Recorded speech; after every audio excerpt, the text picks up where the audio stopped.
Britain's ruling Conservative Party spoke enthusiastically about raising the speed limit to 80 miles per hour in recent days. I wonder why.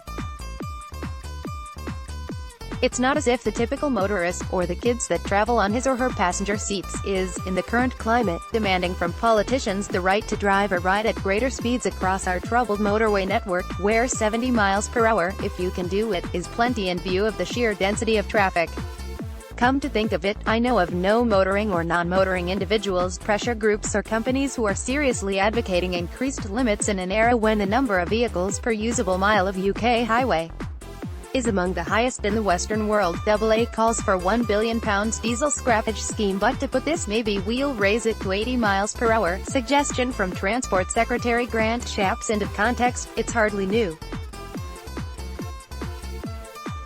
Conservative and Labour governments have occasionally flirted with the idea, usually in cheap, cynical attempts to deflect attention away from more pressing matters. This time around, the Conservative cry for 80 miles per hour is nothing to do with allowing motorists to travel faster. Instead, it's about preparations for a two-tier road system that, if we're not careful, will rapidly and rudely be dumped upon us from a great height. This is a natural extension of the road pricing ideas recently proposed by the Transport Committee. Tier 1 will comprise a miserable, desperately slow network catering for cash-strapped drivers who are unable to pay exorbitant toll fees.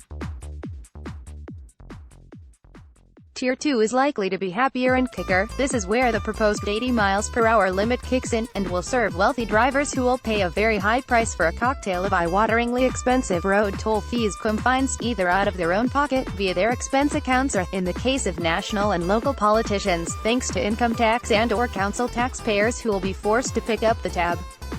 For decades, close neighbors such as France and Spain have subjected motorists to the unpalatable choice between roads that are slow, non-toll, traffic-choked, or fast-tolled, free-flowing.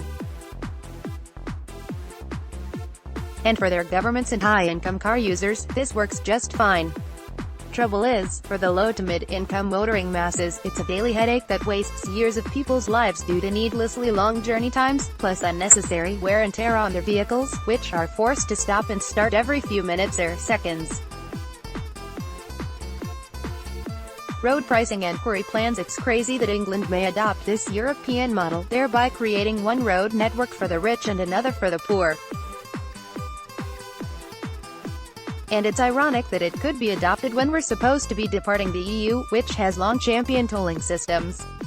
In the UK at least, driving shouldn't be about one free-flowing road network for the elite, then a separate series of clogged rat runs for minimum-wage workers, never mind pensioners struggling to make ends meet while proudly trying to maintain their independence. That just wouldn't be the motoring